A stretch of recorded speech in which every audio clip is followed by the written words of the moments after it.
senhores telespectadores, para um estudante de História, Óbidos é uma das terras mais interessantes de todo o nosso país. E é das mais interessantes porque tem aqui documentos de épocas sucessivas, de um período muito, muito longo. O nosso Alexandre Herculano, quando começa a história de Portugal, diz que não lhe interessa nada a arqueologia. Ele chega a dizer isto: o que é que me interessa a história sem notícias? Para mim chegam 7 séculos de cães, as cães, quer dizer, de barbas brancas. 7 séculos, ele escrevia isto em 1840 e tantos, contando séculos para trás, chegava-se à fundação de Portugal. Portanto, para ele, a história podia-se contar a partir da fundação de Portugal. Claro, a história de Portugal. Estamos justamente num lugar que mostra que isso não é assim. Óbidos já era velho quando Portugal começou. É claro, há especialistas que dizem que não e apresentam razões sérias. Apesar de tudo, eu acredito que sim. Óbidos vem do latim oppidum, que quer dizer lugar fortificado. Mas reparem, isso quer dizer, quando os romanos cá chegaram, já o lugar era fortificado. Portanto, não tinha sido fortificado por eles, visto que eles já lhe deram o nome de oppidum. Hoje sabemos mais ou menos onde isto se situava. Vem além aquela curva da autoestrada, bem, está lá uma cidade romana. E eu estou aqui na muralha da Vila de Óbidos, não confundir vila com castelo. Muralha que liga o castelo a uma torre que além está, que se chama Torre Vedra, ou a Torre do Facho. Eu vou-lhes falar da Torre Vedra. A palavra vedro vem do latim veterus, e veterus em latim quer dizer velho. Portanto, Torre Vedra é Torre Velha, mas é um nome posto pelos romanos, Torre Vetera. Quer dizer, para os romanos já aquela torre era velha. Penso que o que lá está agora é uma reconstrução feita pelos próprios romanos. O exame da cantaria mostra que aquilo já é romano. Bom, mas antes da torre romana havia lá uma Torre Vedra. Explica-se isso, quem olhar aqui por entre estas ameias, vê um vale profundo, chamam-lhe hoje a Várzea da Rainha. Isso também é engraçado, essa história da Várzea da Rainha. Um vale, este vale, lá ao fundo, quando parece dobrar, entra na Lagoa de Óbidos, e a Lagoa de Óbidos, depois, pela Foz do Brelho, penetra no Atlântico. Do alto da Torre Vedra vê-se tudo isso, até se vê a Foz do Barelho. Ora bem, portanto, o mar chegava aqui, devo dizer que aqui os solos têm uma altitude acima do nível do mar de cerca de 6 metros, ali embaixo, e lá ao fundo, na Foz do Barelho, já é 1 metro. Isso quer dizer que se o mar está a subir, como dizem, quem sabe se daqui a alguns anos o mar não vem outra vez aqui bater no Castelo de Óbidos. É uma hipótese, oxalá que não aconteça, mas aqui tem porque é que havia uma Torre Vedra. Era uma torre, uma instalação de povos primitivos que, junto do mar, e provavelmente para escoar os seus produtos pelo mar, tinha sido instalada há muito tempo. Quanto tempo? Bom, eu penso que não deve ser de uma época muito diferente das verdadeiras Torres Vedras. As Torres Vedras, lá está ainda um castro, aquele sabe-se bem a data, aquilo é de cerca de 2000 a.C. Sim, assim é, a verdadeira fundação de Óbidos tem 4000 anos. Será realmente do 2º ou 3º milénio antes de Cristo. É quando os primeiros coletores de metal vêm à Península Ibérica, fazem as suas fortalezas. Essas fortalezas significa que eles são estrangeiros, têm que se defender dos povos nativos e daqui mandam pelo mar o metal muitas vezes já fundido. Isso é perfeitamente visível. Olhem, por exemplo, naquele castro de Vila Nova de São Pedro, onde estivemos há dias, e, por exemplo, ali nos castros de Torres Vedras.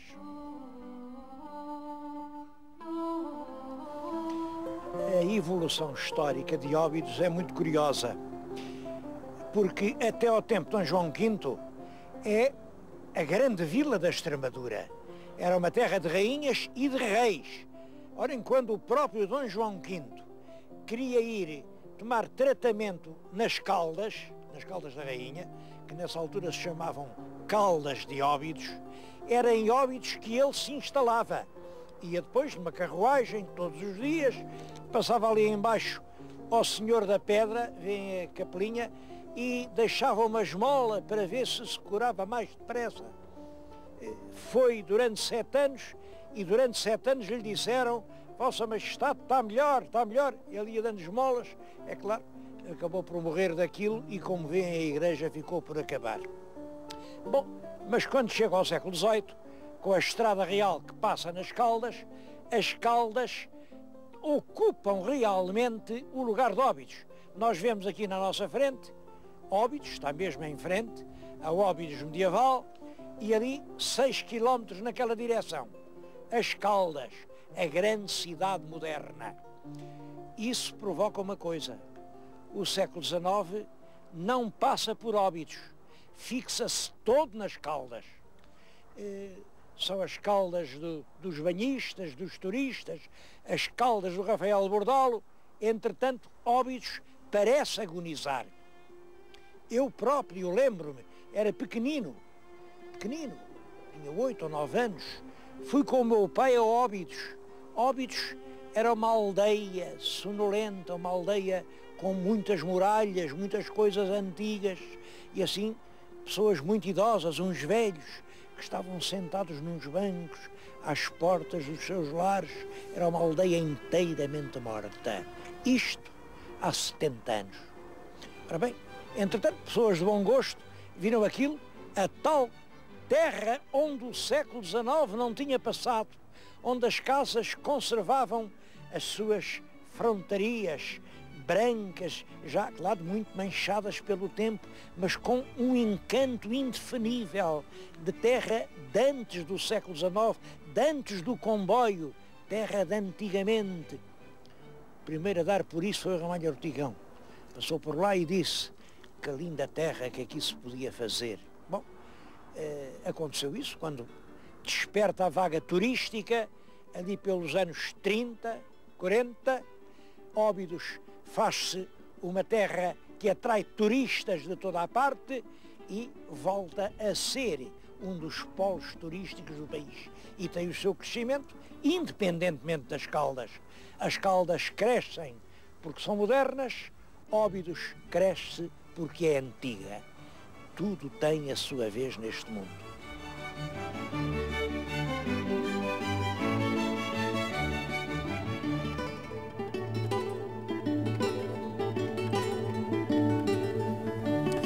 Hoje Óbidos é uma vila turística e calcula-se que passem aqui por ano cerca de 1 milhão de pessoas. Toda a gente aqui vive do turismo, de uma maneira ou de outra, ou com estabelecimentos hoteleiros, ou com bares, ou com lojas de lembranças, ou com artesanato. Bom, esse ponto do artesanato é que confesso que a gente esperava ver aqui, por essa rua direita, enfim, especímenes de tudo o que se faz em Portugal. Porque em Portugal faz muita coisa bonita, mas não. Aquilo que lá está, metade é chinês, a outra metade é feita no norte da África, acho que ainda há uma metade feita em Espanha e há muitas metades feitas. Português é que não há lá nada. Bom, daí que eu acho muito bem, absolutamente bem, que a Câmara Municipal apoie uma tentativa de criação de um artesanato local de Óbidos e ajuda esta loja do Barro. Estão aqui 4 senhoras, como veem, 4 jovens senhoras, a trabalhar no barro e a fazer uma coisa que, de certo modo, já é uma tradição de Óbidos. É a verguinha. A verguinha é este barro, estão a ver, em pequenas fitas. Este barro faz depois as peças, depois de cozidas 3 vezes, dão realmente peças decorativas muito bonitas. Não se sabe qual é a origem da verguinha, há até aqui uma ideia, isto foi trazido pela Josefa de Óbidos, uma pintora do século XVII, porque realmente em certos quadros dela aparecem peças que lembram isto. Bom, mas é claro que isto, a outra tradição é de que isto é trazido pelo grande Rafael Bordal Pinheiro, o homem que fez renascer a cerâmica artística nas Caldas da Rainha, aqui perto. Eu acredito mais nisso. De qualquer maneira, acho que sim, este é que é o bom caminho. Criarmos nós o artesanato que vendemos a quem nos visita.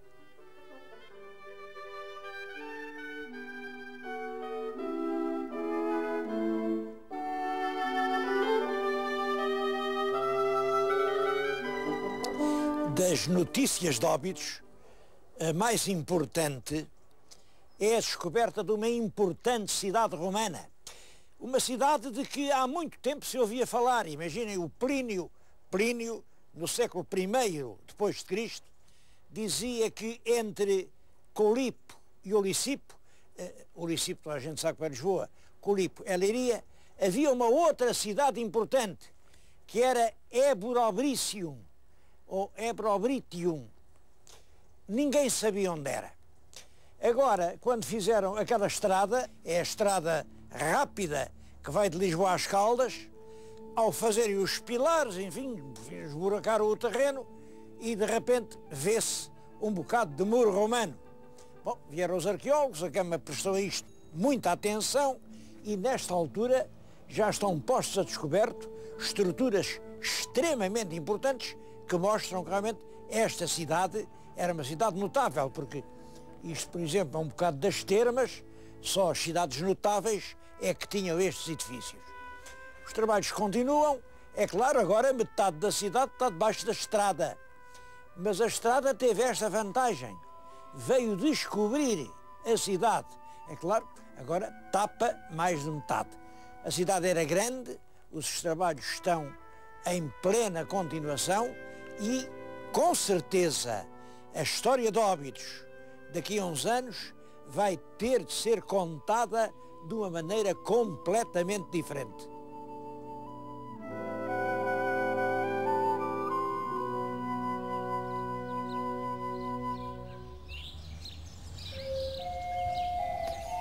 Outro monumento muito célebre de Óbidos é este túmulo que fica aqui na igreja de Santa Maria. É o túmulo de um alcaide-mor de Óbidos que se chamava Dom João de Noronha.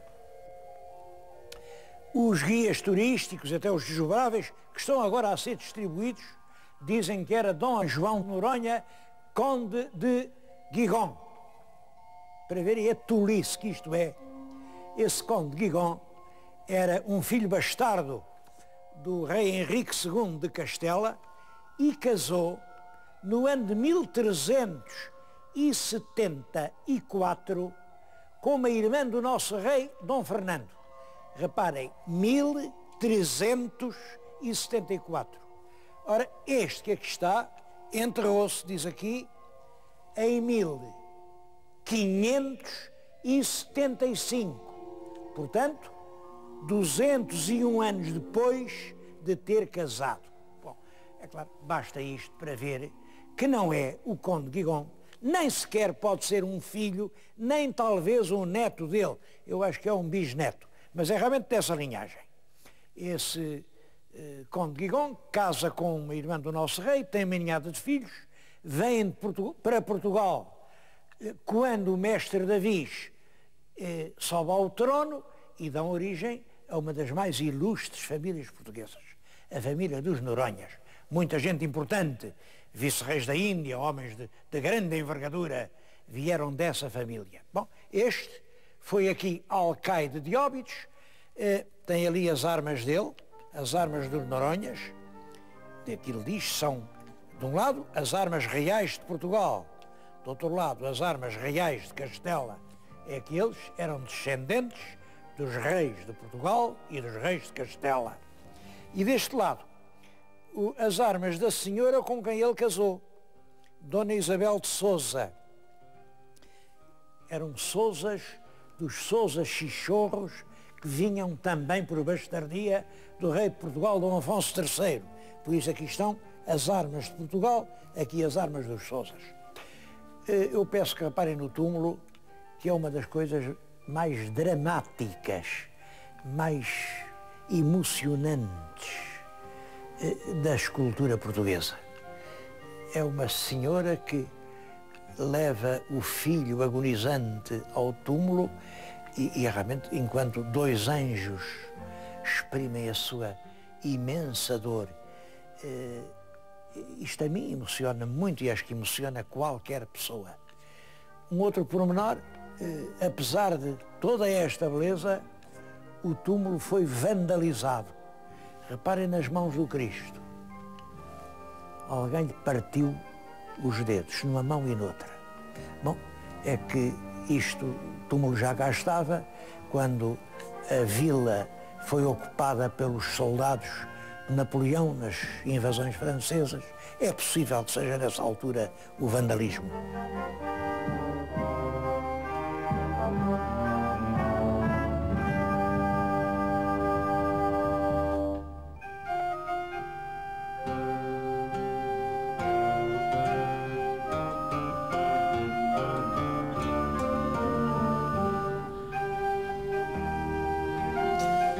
Um dos factos mais célebres da história, mas esta história fica entre aspas, história de Óbidos, é o grande feito da fidelidade da Vila de Óbidos ao Dom Sancho II. Isso é um erro que se continua a repetir. Eu tenho falado nisso, mas chego aqui espantado. Isto é um desdobrável turístico feito agora, em que cá está, 1246, ao manter a fidelidade a Dom Sancho II, Óbidos assegura o título de muito nobre e sempre leal, que mantém até hoje. Vamos ver a verdade disto. Óbidos é muito nobre e sempre leal. Segundo, esse título mantém-se até hoje. Terceiro, esse título foi dado pelo Dom Afonso III, exatamente porque Óbidos esteve contra o Dom Sancho II. Então, mas que ideia é esta de contar uma história às avessas? Tudo isto tem uma explicação. É que realmente, quando o Dom Sancho II começou a reinar novinho, muito novinho, quando morreu o pai, ele era criança, os nobres apoderaram-se do governo, acabaram as cortes, acabaram os forais, começaram as guerras entre bandos de nobres, o país mergulhou de uma anarquia terrível, e aí os povos pediram ao Papa, chamando para cá alguém que governe isto, a gente assim não se aguenta.